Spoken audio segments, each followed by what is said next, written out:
In 1963, the first seagull flew to space with dreams of touching the stars and sailing through galaxies not yet discovered. She longed to sail the silent waves of dark astral oceans and look upon the world from her cosmic perch. And as she studied the vastness before her, she realized she was not alone among the heavens, for she carried with her the hopes and aspirations of millions of her kind, others who longed to spread their wings and travel the celestial seas, undaunted by the whims of man. After 48 orbits around the blue and white ball below her, she emerged from the sky, ablaze and triumphant, leaving behind a trail of light that ignited the dreams of those who would follow her path. But 20 years would pass before the next generation of she-gulls would flock to the heavens, breaking the bonds of earth. Inspired by her courage and ever thankful for her fierce determination, they would soar higher and farther than she could ever imagine.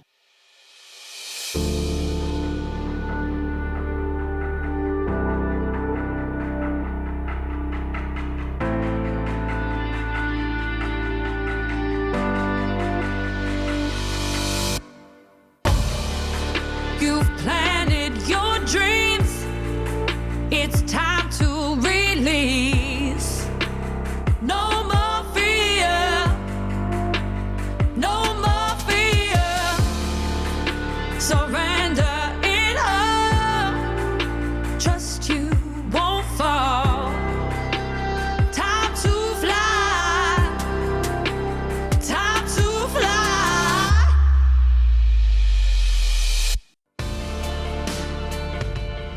Hello and welcome back to the Aquitaine Project, a podcast where we learn from yesterday how we can shine today and create a brighter tomorrow. I'm Marlo Mead, your host, guide, and fellow traveler on a journey where together we draw upon the life lessons and wisdom of women past and present, women I affectionately call my Brightlighters. Each episode, I'll introduce to you a woman whose story has the power to inspire each of us to become Brightlighters in our own right.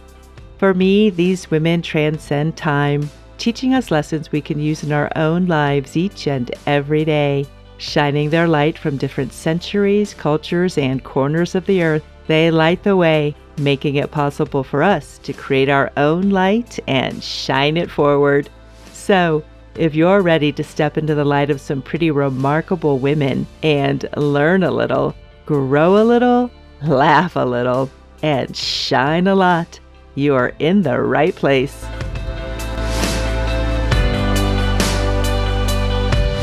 Free your soul. She fell to earth to reach the stars.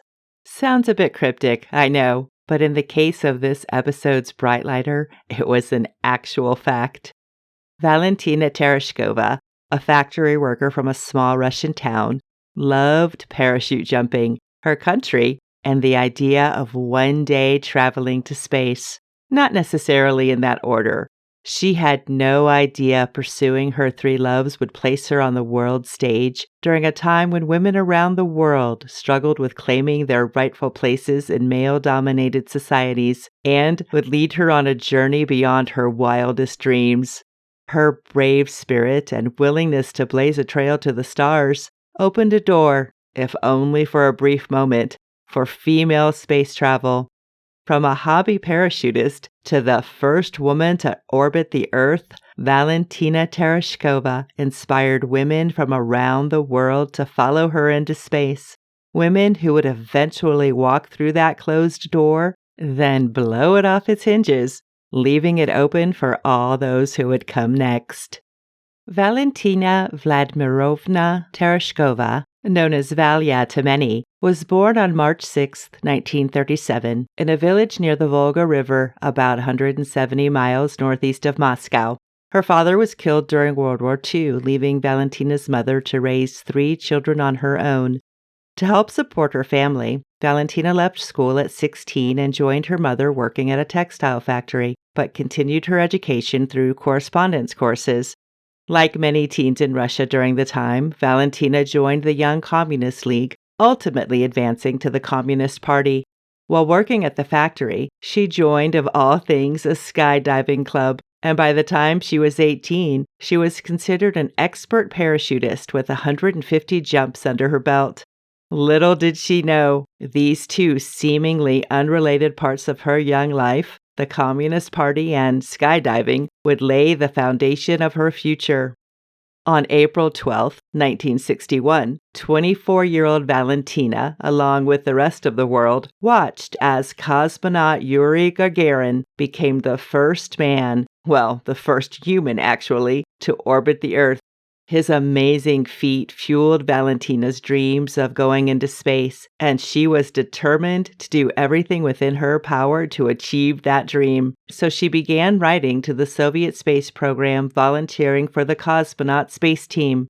She wasn't a scientist or a pilot. She wasn't a member of the military. She had no education in physics, astroscience, or rocket science. What she did have to her advantage, believe it or not, was the fact that she was a woman, her parachuting experience, and great timing. Now, keeping in mind in the 1960s there was a space race between the Soviet Union and the United States, the idea to send a woman into space came to the Soviet leadership after the successful flight of Gagarin, and because they got wind that the U.S. was training female pilots to become astronauts. Although there was no such official NASA program to recruit female astronauts, the Soviets were determined to prove their superiority over the Americans. This political and national sentiment was expressed by the head of the Soviet space program, who wrote, "We cannot allow the first woman in space will be American. This would be an insult to the patriotic feelings of Soviet women." No, really. So, let's be clear, the Soviets' plan to launch a woman into space was not about equality or the advancement of women. Soviet women would fly to space to demonstrate the superiority of the Soviet space program and, by extension, its socialist government over the capitalist United States. In 1961, recruitment efforts began to search for suitable female candidates. The ideal female cosmonaut was younger than 30, shorter than 5 feet 5 inches, and no heavier than 154 pounds. A degree was a plus, but still optional. Much more attention was paid to the specific skills needed to perform her duties. Public perception was also a consideration. Those selected had to be loyal members of the Communist Party, but finding ideal candidates was tricky.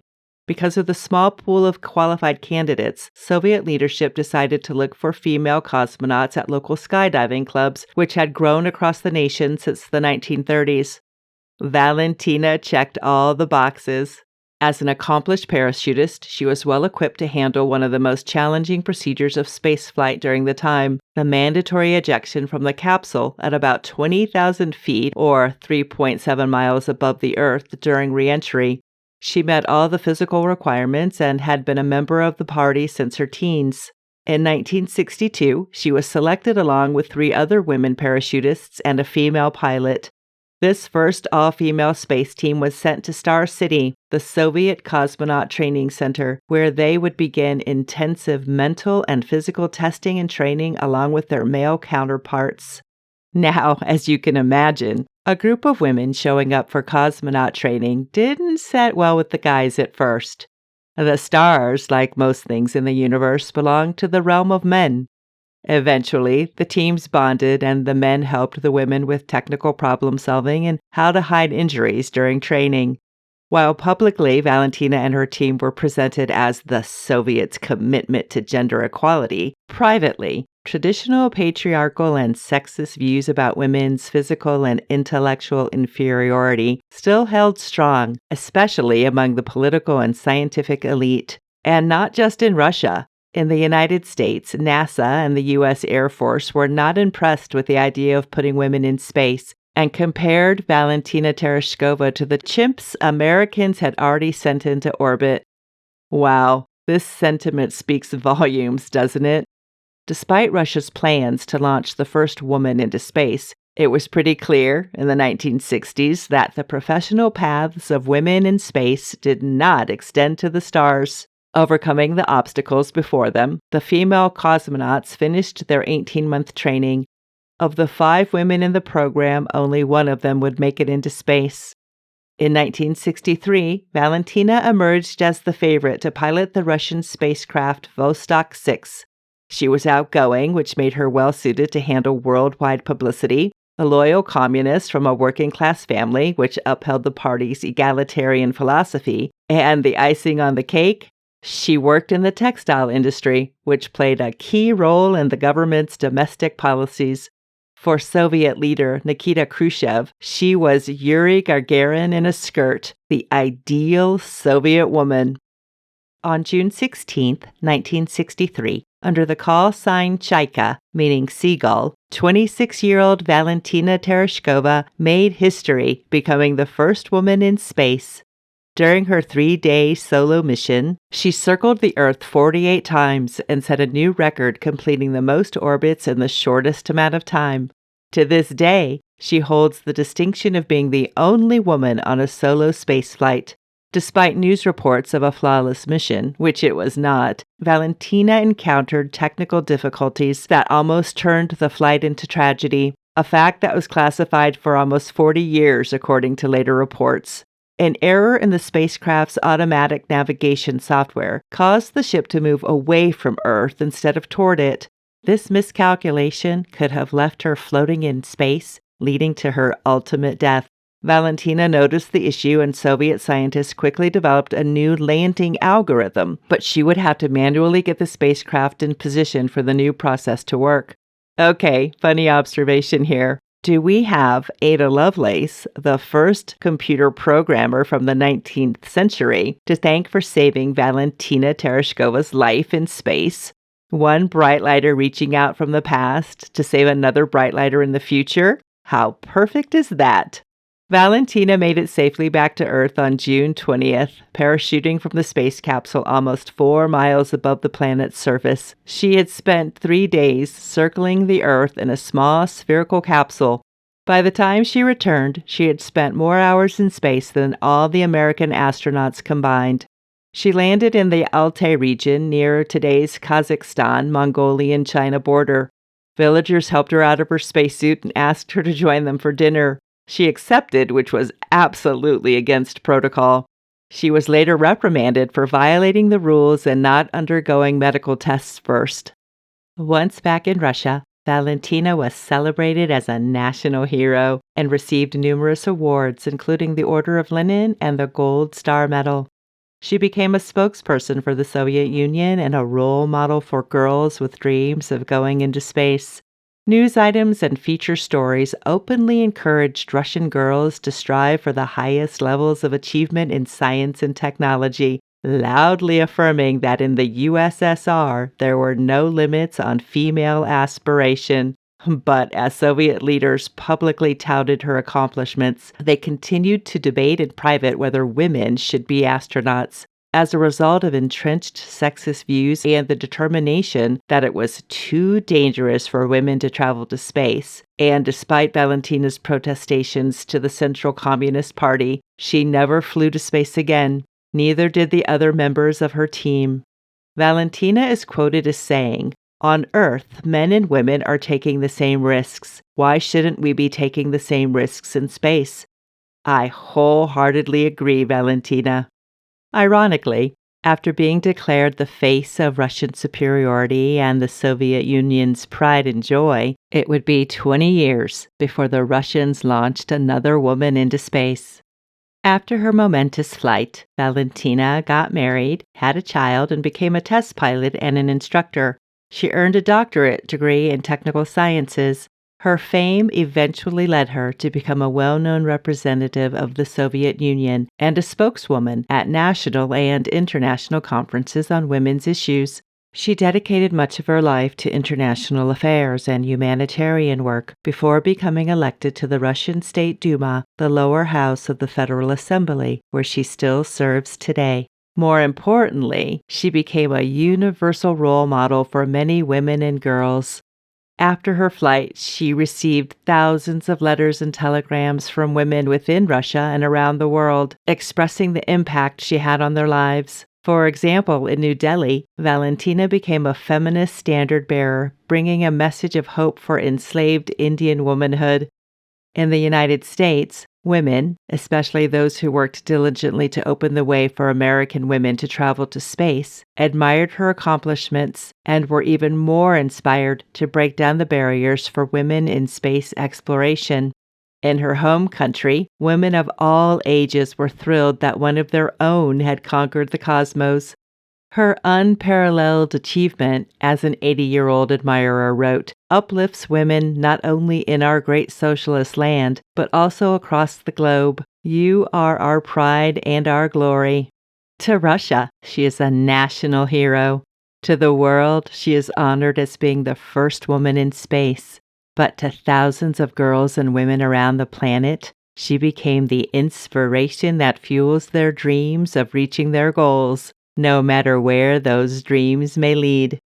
I, for one, believe we all need inspirational influences in our lives. People who have accomplished things that set our imagination soaring or inspire us to emulate their deeds and actions, pushing us towards our own dreams and goals. People who fill us with enthusiasm and hope and make us want to do more with our own lives. Remember Zara Rutherford from Season 1, the youngest woman to fly solo around the world? She actually has a picture of Valentina on her bedroom wall. Valentina, along with other remarkable women of flight, inspired Zara to achieve her own amazing feats. There's that Aquitaine Project serendipity again, one bright lighter inspiring another. And while finding others who inspire us is a beautiful thing, becoming someone else's inspiration is even more beautiful. Each of the women I share with you on this podcast inspire me in some way to be a better woman, mom, wife, friend, soul sister, business owner, and human being. Be they historical figures or women of today, they embolden me to stretch beyond my imaginary limits and find my own path to the stars. They also inspire within me the desire to inspire and embolden others. This, sisters, is what the Aquitaine Project is all about. Knowing how to be inspiring to others can unlock the potential for major personal and professional growth. When one person inspires another, the gift of self-improvement has a ripple effect and impacts everyone around us for the better. But what does it take to be an inspirational person in our personal lives or in our careers? According to BetterUp.com, a pretty cool blog I came across, here are 10 different ways anyone can inspire others. Build up those around you. Be enthusiastic. Have integrity. Be empathetic. Maintain a positive outlook. Practice gratitude. Stand your ground. Set clear goals and strive to achieve them. Have passion and challenge others to succeed. All of these are great examples and can certainly have an inspirational impact. So here are my top 3 of the list, as well as one of my own personal favorites. 1. Build up those around you. I absolutely believe in this. A little compliment can go a long, long way. Giving people some well-timed positive reinforcement and recognition can have a tremendous impact. It can make people feel better about themselves and boost their confidence and self-esteem. Sometimes people feel pretty bogged down by stress or anxiety because they don't believe in themselves. But when someone else takes the time to acknowledge and notice their worth, it can change the way they perceive themselves and the world. 2, practice gratitude. Gratitude is such a powerful catalyst for positive change. When times are tough, it can be difficult to fully appreciate everything we have in our lives. This is where gratitude comes in. It acts as a reminder for ourselves and those around us to remember the things that serve us, nourish us, and support us. When we practice gratitude, it becomes easier for others to follow our lead. 3, have passion and be enthusiastic. These feel like they fit together to me. There's something extremely compelling about a person fueled by their passions. Passion can propel our plans into action. It pushes us forward into unknown territories with energy and zeal. People with a passion and hunger for success can serve as powerful examples.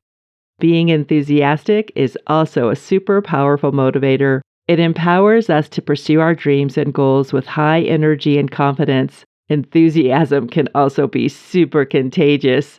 Number 4, which is actually my number 1, be the example. The most important rule of inspiring others is to set a great example. People often do what you do, not what you say. Here's a quote I really like by Germany Kent, a journalist, former beauty queen, businesswoman, and philanthropist. Pretty inspiring person in her own right. Reach out and help others. If you have the power to make someone happy, do it. Be a vessel. Be the change. Be the difference. Or be the inspiration. Shine your light as an example. The world needs more of that. I absolutely agree, Germany. Being an inspiration in our professional lives can be just as impactful. Here are a few actions we can cultivate to work at to inspire our employees, teams, and coworkers. Believe in your company vision. Believing in your vision can invite others to adopt a similar clarity of mind. When we pave the way forward with foresight and surety, it prompts everyone else to do the same. You've got to walk the walk and talk the talk. Just be real about it. Inspiring others to believe in the vision of your company is one of the most crucial skills any business owner, CEO, or senior leadership team can cultivate, because if no one else believes in what you're doing, you won't be doing it for very long. Make others feel like part of the team. If you want to inspire people to do their best work, make them feel part of the team. When everyone feels recognized and valued for their role, everyone else wins. I've always found publicly acknowledging the contributions of others motivates and inspires them to grow beyond their comfort zone and take chances to become even better at what they do.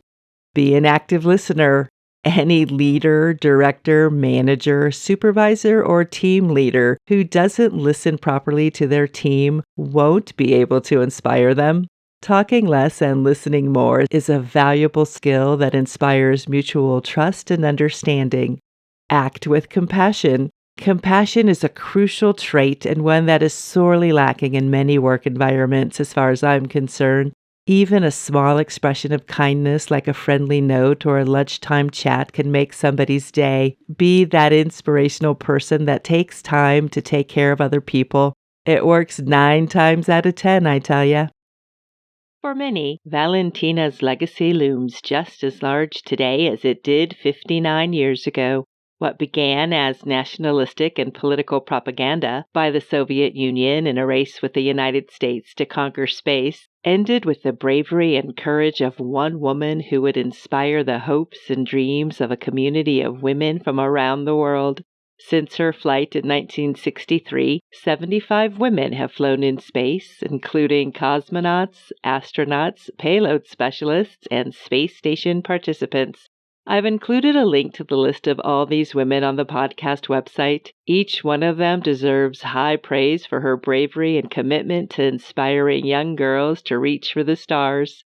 Here are just a few of the women first who were inspired by Valentina's iconic flight, which paved the way for an age in which a woman in space is no longer a surprising thing. Sally Ride, the first American woman in space in 1983 aboard the Space Shuttle Challenger, almost 20 years exactly after Valentina's first flight. Mae Jemison, the first African American woman in space aboard the Space Shuttle Endeavour in 1992. In 1993, Susan Helms became the first military woman in space and holds the world record for the longest spacewalk, 8 hours, 56 minutes. She was also the first female crew member aboard the International Space Station and was proudly inducted into the Colorado Women's Hall of Fame in 2018. Also in 1993, Ellen Ochoa became the first Hispanic American woman in space aboard the Space Shuttle Discovery, and in 1994, Chiaki Mukai became the first Asian woman and Japanese astronaut in space aboard the Space Shuttle Columbia. And just last year, Nora Al-Matrushi became the first Arab woman to become an astronaut. As more and more women venture into space, they ignite the dreams of countless young girls to follow their lead, just as Valentina once inspired them.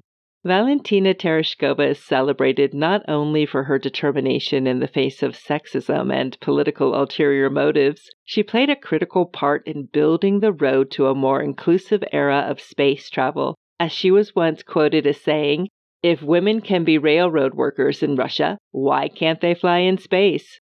Well, thanks to you, Valentina, we do fly in space. On June 24, 2013, American astronaut Karen Nyberg, the 50th woman in space, recorded a heartfelt message while aboard the International Space Station, honoring the 50th anniversary of Valentina Tereshkova's momentous spaceflight, and expressed how Valentina's achievement inspired her and women around the world to believe there was nothing stopping them from achieving their dreams. It's definitely worth watching. I've posted a link to the video on Valentina's episode page. Also in 2013, on the eve of the 50th anniversary of her flight, Valentina declared during an interview her desire to partake in a trip to Mars should the opportunity arise. Just a few years ago, at the age of 83, still a cosmonaut at heart, she volunteered for a one-way ticket to the Red Planet. She continues to inspire us to discover the unknown wonders of the universe. Her message to all the young women who want to follow in her footsteps: work hard and you will get there. I am very jealous of you. No need to be jealous, Valentina. Your legacy lives on in each woman you have inspired to travel among the stars. So in honor of the first seagull to fly into outer space, reach out to the women who inspire you to soar to great heights. Then go out and become an inspiration to other young girls and women so they too can reach for infinity and beyond. Why I love this woman. 150 parachute jumps, 71 hours in space, 48 turns around the Earth, and a 4-mile fall to reach the surface. That's what the first woman ever to be launched into space endured during her journey to accomplish one of the most iconic flights in the history of space travel. And if that isn't remarkable enough, her legacy will include inspiring thousands of young girls and women of all ages to reach their dreams and advance women's roles in space exploration. Who knew falling to Earth would launch her to the heavens and blaze a trail to the stars for other women to follow? Valentina Tereshkova's journey to the cosmos galvanized a global community of women ready and willing to accept the risks, challenges, and scrutiny associated with putting women in space. And although it took 20 years after her initial flight for the next group of women to get their chance, Valentina will always be remembered as taking that first giant leap for womankind.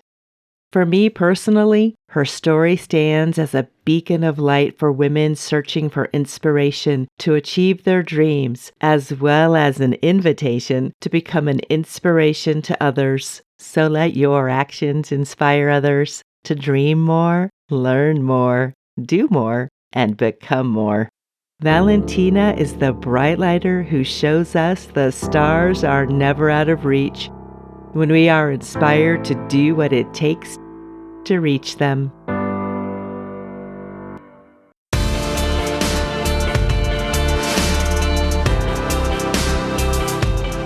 To learn more about the life of Valentina Tereshkova and her incredible journey to become the first woman in space, click on her episode portrait at www.theaquatainproject.com. There you'll find links to resources about Valentina and the other 75 women who have traveled to space so far, as well as ways to become an inspiration to others. Feel free to connect with me on LinkedIn, Instagram, YouTube, and Facebook so we can continue the conversation about Valentina and all the fabulous and inspirational Aquitaine Project women. Until next time, my bright lighters, become your best inspirational selves and inspire your sisters to do the same.